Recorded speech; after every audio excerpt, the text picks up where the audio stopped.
오늘은 두 번째로 예배에 대한 말씀을 드리기를 원합니다.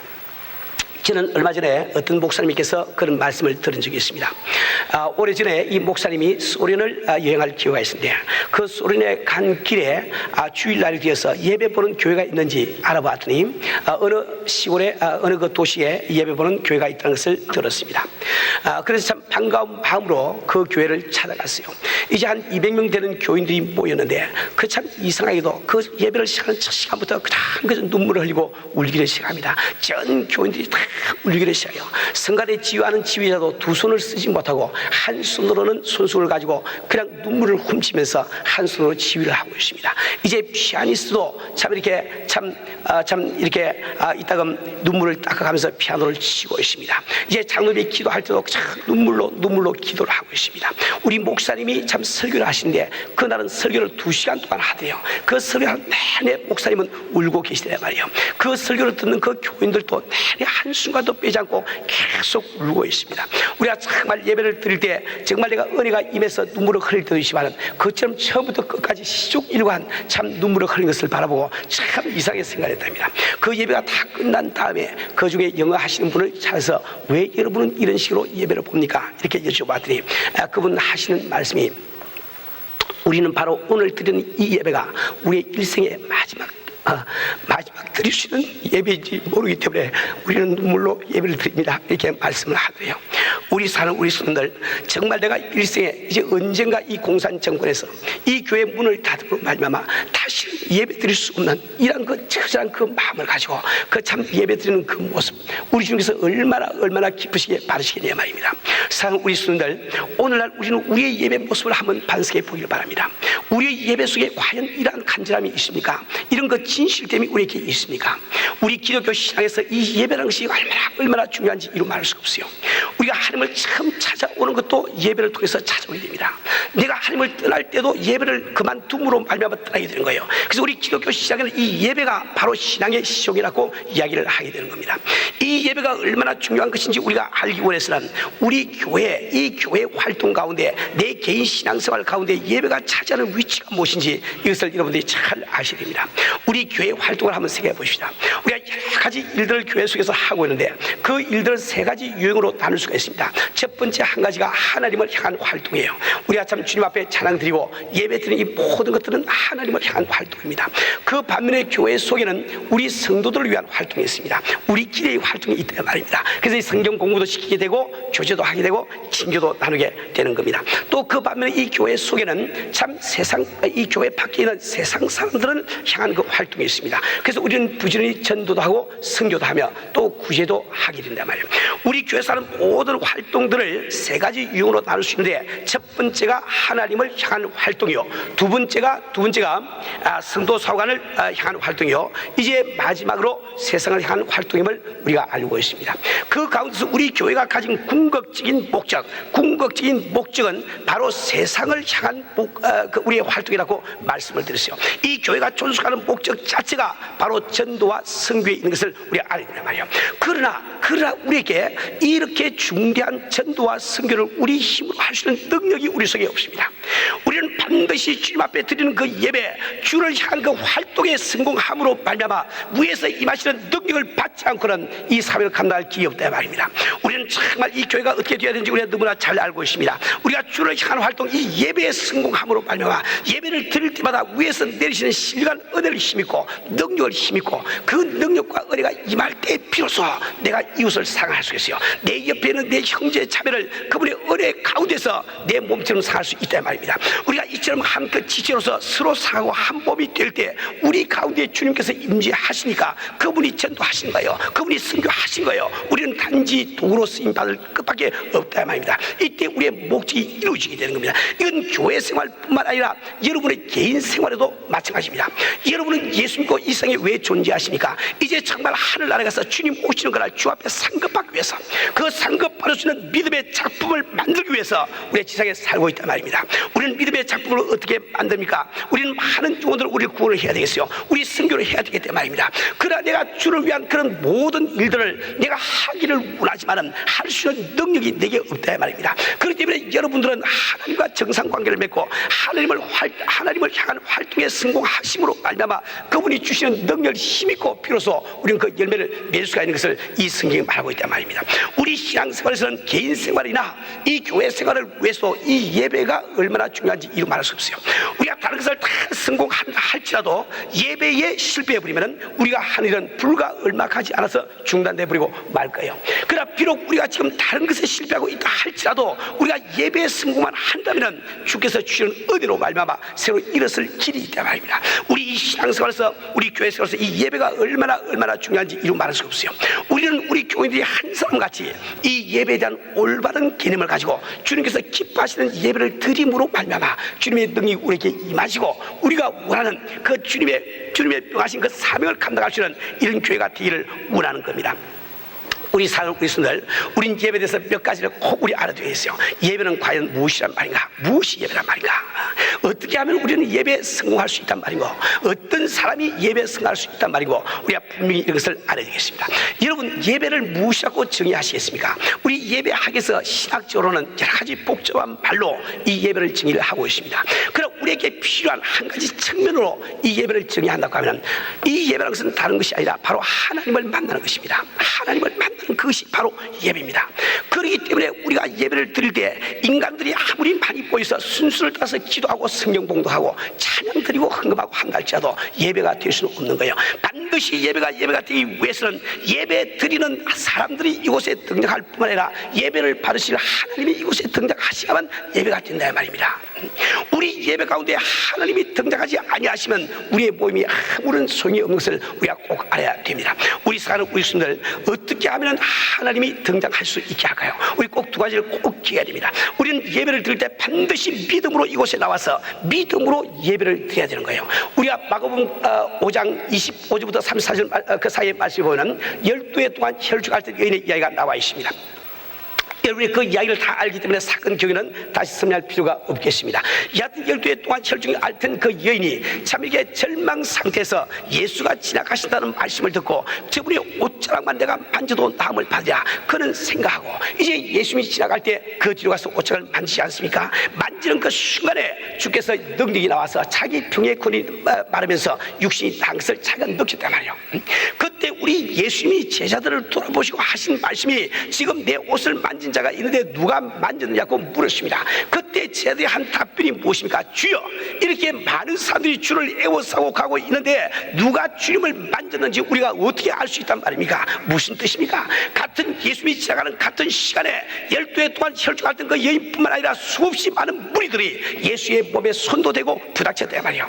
그러나 정작 하나님의 아들 되신 예수의 능력이 나간 것은 12해 동안 혈중하던 그 여인밖에 없습니다. 다른 사람들은 비록 예수를 만졌어, 목수의 아들 예수를 만졌어요. 비록 예수를 만졌어, 랍비 되는 예수를 만졌다 이 말이에요. 스승 되는 예수를 만졌다 이 말입니다. 오직 하나님의 아들 되신 예수만은 12해 동안 혈중했던 그 여인밖에 만나지를 못했습니다. 우리 사는 우리 스님들, 어떻게 한 사람은 참 이 주님을 만날 수가 있으냐? 다른 모든 사람들은 참 주님의 몸에 부닥치고 나서 주님을 만날 수가 없어요. 오직 그들을 갈라놓은 그 조건은 믿음 하나밖에 없다 말입니다. 이 여인은 내가 저분의 옷장을 만지면 내가 나음을 입으리라 그 믿음을 가지고 옷장을 만지지만 다른 사람들은 그 믿음 없이 주님의 몸에 부닥쳤다 말입니다. 우리가 잘 알아야 되는 것은 우리 주님께서 우리에게 약속을 하고 계세요. 이 마태복음 18장 27절 말씀에 보면은 너희 두세 사람이 내 이름으로 모인 곳에 내가 함께 있느니라. 너희 두세 사람이 내 이름으로 모인 곳에 내가 함께 있느라고 약속을 하고 있습니다. 그분은 약속하셔서 반드시 지키시는 우리 주님이세요. 우리가 정말 예수 이름으로 이곳에 모였다고 하면 그분은 반드시 이곳에 임재하시고 우리 가운데 운행을 하고 계십니다. 이 시간도 그분께서는 우리 사이사이를 뚫고 다니시고 계시냐 말이에요. 그러나 같은 주님이 이곳에 임재하시도 내가 임재하신 주님을 만나고 가느냐 만나지 못하고 가느냐는 것은 당신의 믿음에 달려있단 말입니다. 우리는 정말 오늘 이 히브리서 11장 6절 말씀을 잘 기억해야 합니다. 이 믿음이 없이는 기쁘시게 하지 못하나니 하나님께 나오는 자는 반드시 그가 계신 것과 그는 자기를 찾는 자들에게 상 주시는 힘을 믿어야 할지라. 믿음이 없이는 하나님을 기쁘시게 하지 못하느니 믿음은 과연 무엇이고 하나님이 존재한다는 것을 믿고 오는 그 가지고 안 된다는 거예요. 내가 하나님이 계신 것을 믿을 뿐만 아니라 그분은 자기를 찾는 자들에게 상 주시는 심을 믿어야 돼. 내가 오늘 주를 만나기 위해서 주를 구할 때 반드시 그분이 나를 만나 주실 것을 내가 믿음을 가지고 이 교회를 나와서 예배 드릴 때 그것이 바로 성공적인 예배를 드릴 수 있는 한 가지 조건이 될 수가 있는 겁니다. 우리 사는 우리 순간을 우리가 한 가지 우리가 기억을 해야 되는 것이 있습니다. 우리가 똑같이 가인의 제사와 아벨의 제사가 있지만은 왜 하나님께서는 가인의 제사는 받지 아니하시고 아벨의 제사는 받았습니까? 히브리서 11장 4절 말씀 보니까 이 아벨은 믿음으로 보다 나은 제사를 드리나니, 우리 하나님께서는 오늘 그 관심이 우리가 예배를 드리느냐 안 드리느냐 그게 관심이 있는 것이 아니라 너희들 예배 속에 믿음이 있느냐 없느냐, 그 믿음이 있느냐 없느냐 그게 하나님의 관심을 가지고 계신 거예요. 사랑하는 우리 손들, 정말 우리가 정말 예배 드리러 갈 때 이것이 바로 내 아버지를 만나는 기회라, 내 아버지를 만나는 작업이라고 우리가 확실히 믿는 그 믿음이 있다고 하면 우리 생활 가운데 많은 변화가 일어날 겁니다. 우선 제일 첫 번째로 교회 예배 드리러 오는 우리의 마음이 달라질 거예요. 우리의 마음이 달라질 거란 말입니다. 여러분 한번 상상을 해보세요. 바벨론의 70년 동안 포로 잡혀갔던 그 이스라엘 백성들이 이제 아닥사스다 왕의 그 칙령을 받고 이제 그 스룹바벨 대제사장을 선두로 해서 그 일단의 무리들이 이제 그 예루살렘 성전을 세우기 위해서 다시 돌아갑니다. 그들은 70년 동안 포로 생활을 하는 동안에 성전에 나가서 아버지를 배울 수 있기 때문에 하나님을 배울 수 없기 때문에 애통하며 가슴을 치면서 살아온 민족입니다. 그들이 이제 바로 성전을 수축하고 내 하나님 앞에 예배를 드릴 수 있다는 것이 있는 그 상이 됐을 때 그들의 돌아가는 발걸음이 얼마나 감격스럽겠냐 말입니다. 바로 우리가 이 주일날마다 예배를 들어올 때, 수요일마다 예배를 들어올 때 우리의 발걸음은 정말 내가 아버지를 만난다는 믿음이 있다고 하는 그 예루살렘으로 돌아가는 그 일단의 유태인의 그 발걸음처럼 감격과 감동이 우리 속에 충만할 거예요. 여러분 이스라엘 백성들 한번 생각해 보세요. 그들은 디아스포로 세계 방방곡곡에 흩어져 살고 있습니다. 그들이 세계 외국에 가서 흩어져 살고 있을 때 그들은 다른 사람들과 조금도 다름이 없습니다. 외국 사람들이 돈 벌 때 자기도 돈 벌어야 돼요. 외국 사람들이 밥 먹을 때 자기도 밥 먹어야 된다 말입니다. 외국 사람이 잠잘 때 자기도 잠을 자야 돼. 그러나 언제가 달라지고 이제 6월절이나 초막절이나 혹은 오순절 절기 때가 오면 달라져요. 이제 이방족들은 세상에서 찾아갈 하나님이 없지만은 그들은 찾아갈 하나님이 있다 말입니다. 그래서 경건된 유대인들은 그 흥분과 감동을 안고 예루살렘으로 모여든다 말이에요. 우리 사는 우리 스님들, 우리가 정말 참 이 예배 임할 때 내 아버지를 만나러 간다는 이 믿음이 있을 때 이 예배 드리러 오는 우리의 마음이 흥분으로 가득 찰 거예요. 우리 마음이 아주 고동을 칠 겁니다. 아주 우리 마음이 아주 참 이렇게 감격으로 가득 찰 거란 말입니다. 우리가 정말 세계에서 월요일, 화요일, 수요일 살아갈 때 세상 사람들과 우리가 다른 것이 뭐가 있어요? 그들이 돈 벌 때 나도 돈 벌고 그들 잠잘 때 나도 잠자고 다 같이 해야 되지만 그러나 주일날이 되면 그들과 내가 달라. 그들은 찾아가볼 아버지가 없어. 나는 찾아갈 아버지가 있단 말이에요. 그 아버지를 찾아가는 그 우리의 시명 가운데 왜 감격과 감동이 없겠냐 말입니다. 사랑하는 우리 스님들, 두 번째로 우리가 예배 성공하기 위해서 우리에게 무엇이 필요할까요? 오늘 이 본문 말씀은 반드시 우리가 예배를 드릴 때 신령과 진정으로 예배를 드려야 된다고 말씀을 하고 있습니다. 신령과 진정으로 예배를 드려야 돼요. 우리가 성공적인 예배를 드리기 위해서 반드시 필요한 두 가지 재료가 있다고 하면 그 재료가 바로 신령과 진정임을 우리 예수님께서 직접 지금 말씀을 하고 있지 않습니까? 우리가 신령으로 예배 드린다는 뜻은 무엇이고 신령으로 하는 이 말씀은 영적으로 이 말이에요. 영이라는 것은 아버지에 속했다는 특성이 있고 또 영이라는 것은 자유하다는 특성이 있어요. 그러니까 신령으로 예배 드린다는 그 말씀은 하나님 아버지께 관한 것, 아버지를 향한 것은 자유스럽게 할 말이에요. 아버지를 향한 것은 자유개방을 하는 뜻입니다. 내가 주님의 은혜를 감사하고 그분을 내가 사랑하고 그분을 찬양하고 그 앞에 존귀와 영광을 돌리는 그 마음은 아주 자유개방해서 마음껏 하는 거예요. 마음껏 하란 말이야. 그 반면에 진정으로 한 뜻이 무슨 말이고, 내가 진정으로 살아계신 아버지를 만나러 온 사람이면 내가 인간에 속한 것을 억제할 것 아닌가, 조심할 것 아닌가. 그 진정한 그 말은 조심이라는 말이 그 속에 들어있는 거예요. 여러분 우리 집에 좀 귀한 손님 한 분을 내가 참 이렇게 모셔드리는 그 경우도 우리는 다 방을 치우고 깨끗이 한 다음에 손님을 모셔드리죠. 방 안에 그저 빨래 다 늘어놓은 채로 손님 보고 돌아가 그런 법이 없거나 그 예의가 안 된다 말이요.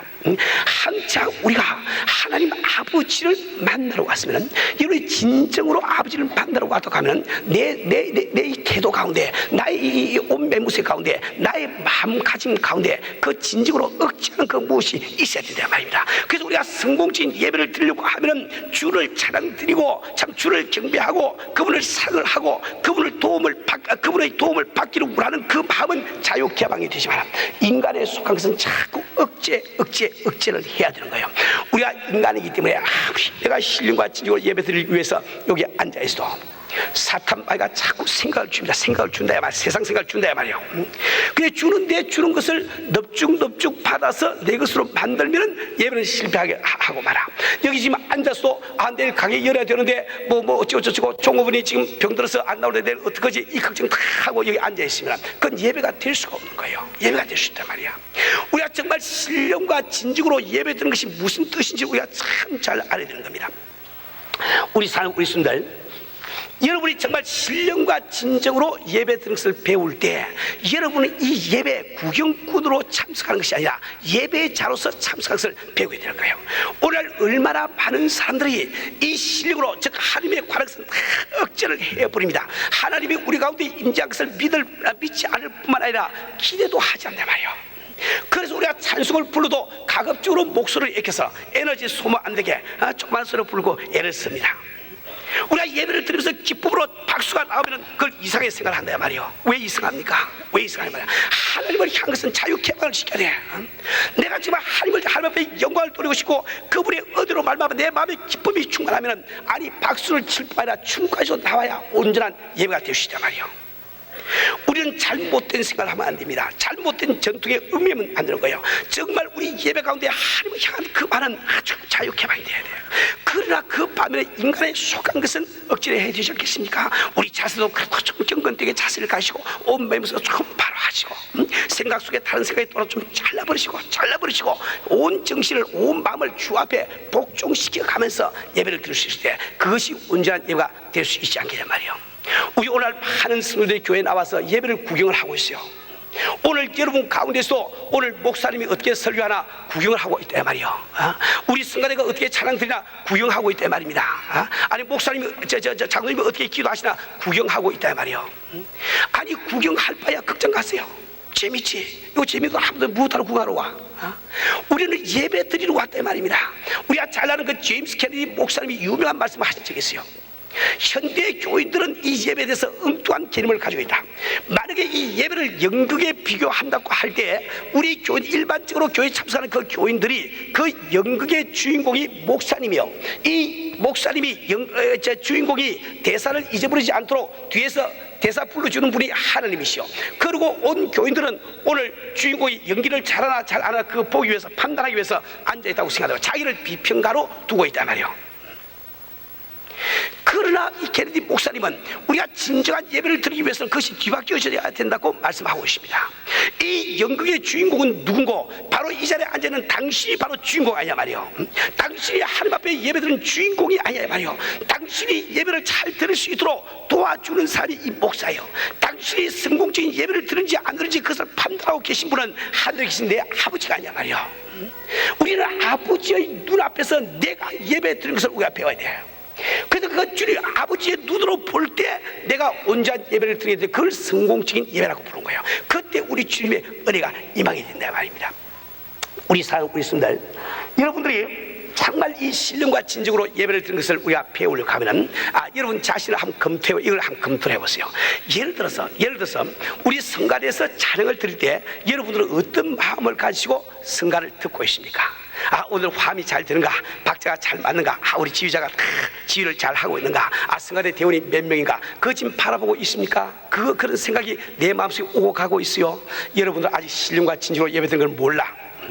지금 성가대에서 찬양드리는 것은 당신에게 드린 게 아니야. 당신 찬양한 게 아니야. 당신 들으라고 찬양한 게 아니다 말이요. 우리 아버지 앞에 찬양을 지금 드리고 있지 않냐 말이요. 우리는 주 앞에 찬양 드리기 위해서 모였는데 불행히도 우리 목소리가 좋지 않아. 이 쉰 목소리로 올라가지도 않아. 그래서 우리 가운데 목소리 좋은 형제 자매들이 우리를 대표해서 여기 모여가지고 열심히 연습해가지고 아버지 앞에 영광을 돌리는데, 우리도 함께 마음을 묶어서 그 찬양을 드리면서 아버지 영광 받으셔서 그분을 바라봐야 되는데 우리는 구경을 하고 앉아있단 말이야. Something wrong. 이 잘 못했단 말이야. 주제 파악을 잘합시다. 아니, 당신 찬양하기 위해서 이분들이 그렇게 모여가지고 연습하고 그렇게 하고 있을까? 아니지. 우리를 대표해서 우리 주 앞에 한단 목소리로 영광을 돌리니까 그 찬양 드리는 동안에 나는 그 올라가서 찬양을 못 드리지만은 주여 나도 주를 정말 찬양합니다. 정말 내 마음속에서 그 사랑하는 그 주님을 바라보면서 내 마음이 주 앞에 찬양 드리면서 이 찬양과 합쳐질 때 그것이 온전한 찬양이 되는 거죠. 그 한 가지를 보면은 우리가 성공적인 예배자냐 아니냐 이걸 잘 알 수 있습니다. 우리 사랑하는 우리 성도들, 우리가 성공적인 예배를 드렸다고 할 때 우리가 하나님을 만난 것을 뭘 가지고 알 수 있을까요?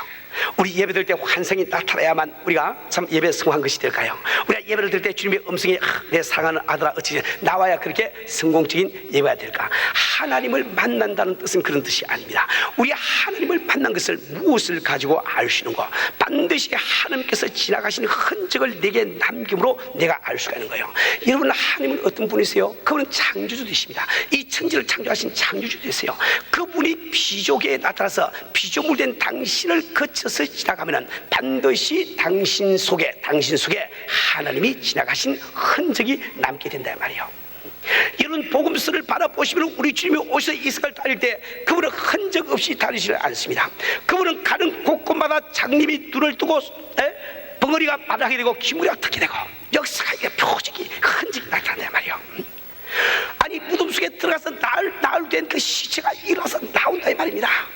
그분이 지나가신 곳에 오병이어를 가지고 5천명을 빼고 12가지를 거두는 역사가 일어난다 이 말입니다. 그분이 지나가신 곳에 풍랑이 잠잠해지고 파도가 잠잠해지는 역사가 일어난다 이 말입니다. 그분이 지나가는 곳에 죄 때문에 고민하고 갈등 속에 살던 그 사람이 자유함을 힘입고 아주 기쁨이 충만한 역사가 일어난다 이 말이에요.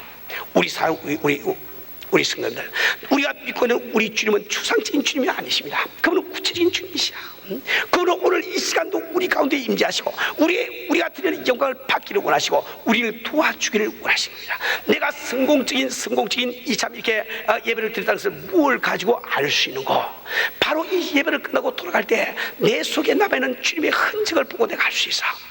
내 마음이 심령이 변화가 되거나 내 병든 육신이 변화가 되거나 내 가정 문제가 변화가 일어나거나 혹은 내 사업, 내 직장에 변화가 일어나거나 주님 반드시 그 흔적을 남겨주시는 우리 주님이세요. 우리는 과거에 참 오늘까지 우리 예배를 드리면서 신령과 진정으로 예배 드릴 때 하는 간정들을 우리가 들어왔습니다.